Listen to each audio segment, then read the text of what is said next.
കൂട്ടുകാരെ, എല്ലാ കൂട്ടുകാർക്കും മിഠായി കഥകളിലേക്ക് സ്വാഗതം. ഒരു അത്ഭുത പാത്രത്തിൻ്റെ കഥയായാലോ? കഥയുടെ പേര് മാന്ത്രിക പാത്രം.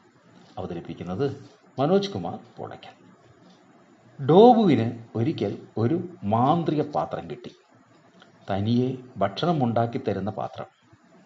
പക്ഷേ ഒരു തവണ ഭക്ഷണം തന്നാൽ പിന്നെ അരമണിക്കൂർ കഴിഞ്ഞ് വീണ്ടും പാത്രം ഉപയോഗിക്കാനാകൂ.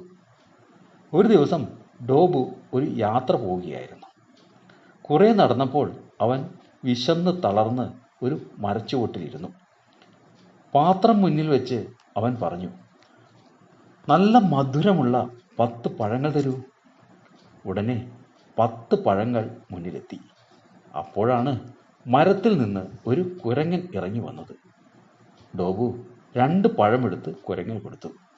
കുരങ്ങൻ മരത്തിൽ ചാടിക്കയറി അത് തിന്നാൻ തുടങ്ങി. അപ്പോഴതാ 10-20 കുരങ്ങന്മാർ ചാടി വരുന്നു. അവർക്കും വേണം പഴങ്ങൾ. ഡോബു വിഷമിച്ചു. കാരണം ആകെയുള്ള പഴങ്ങൾ തീർന്നു.